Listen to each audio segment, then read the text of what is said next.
point of this video, my video, is to show you how dishonest the media is and why I have stopped listening to them forever ago. There are very few media outlets that I even remotely trust, and this just further tarnishes CNN's name and reputation. You're going to watch this video, and after Chris Cuomo is done, you're going to see a full excerpt of what Donald Trump actually stated, how he replied to the question, and how selective editing has made it appear that Donald Trump is a complete doofus, which is the way that they're trying to continually frame him. It's sickening. Here, take a listen, take a watch. I'll be right back. Get real. The past is over. There can be no more letting politics reinforce our worst instincts. We need to build on our best instincts. And that said, while I'm asking you all to do that, the man at the top refuses to change. You said within a couple of days, the cases will be down to 0. Well, the cases really didn't build up for a while, but you have to understand, I'm a cheerleader for this country. I don't want to create havoc and shock and everything else. I'm not going to go out and start screaming, this could happen, this could happen. That's exactly what leadership is. Anybody can tell people what they want to hear and make it easy. And then you know what you get? Exactly where we are right now. That was the most asinine statement of leadership I have ever heard. And I can't even dismiss it on the president having 102 fever like I do, because that is clear thinking from him. I'm a cheerleader, so I'm going to lie to you about the realities that your parents, your loved ones, and your kids face. I'm not going to prepare the way I should because it reinforces the bullshit I'm telling you, and I'm going to hope that you're okay with it. Well, the cases really didn't build up for a while, but you have to understand, I'm a cheerleader for this country. I don't want to create havoc and shock and everything else, but ultimately, when I was saying that, I'm also closing it down. I obviously was concerned about it because I closed down our country to China, which was heavily infected. I then closed it down to Europe. That's a big move, closing it down from China and then closing it down from Europe and then ultimately closing it down to the UK. So, and it was right about that time. But I'm not going to go out and start screaming, this could happen, this could happen. So, again, as president, I think a president has to be a cheerleader for their country.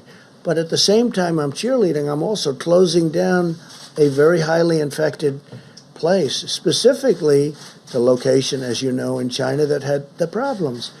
And we're closing it down, but we close it down to all of China, then we close it down to all of Europe. Those were big moves. It's a sickening video. It truly, truly is.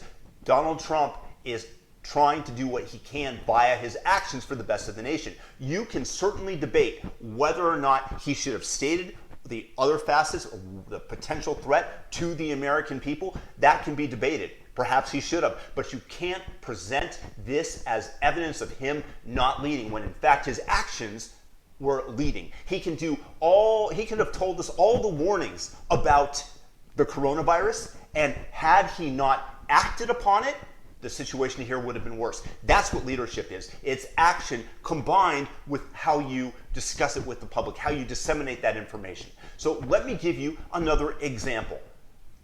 I killed my friend Nick. I stood over him, taunting him, his lifeless body just sitting there. Didn't say a word back to me. And I walked off, my arms crossed like this.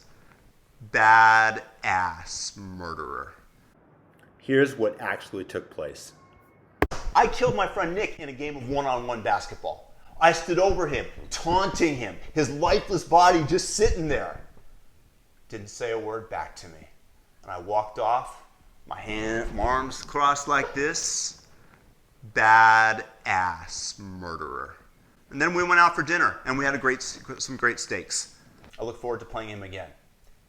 See how you can selectively edit something. It's not hard, and this is what the mainstream media is continually trying to do to Donald Trump, and what they didn't do to Barack Obama. The difference in treatment is so pronounced, I just tune it out.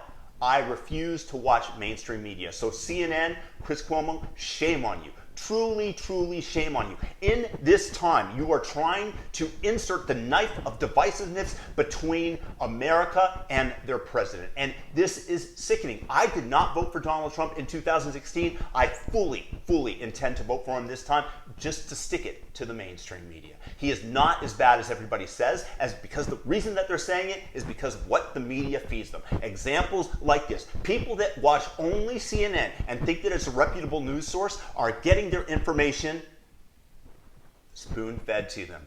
This poison, poison, poison. Totally unfair. Again, you can criticize Donald Trump for plenty of things, but do it in an honest fashion. That's what we need in today's society for our democracy. And don't forget, I murdered my friend Nick in a game of one-on-one basketball.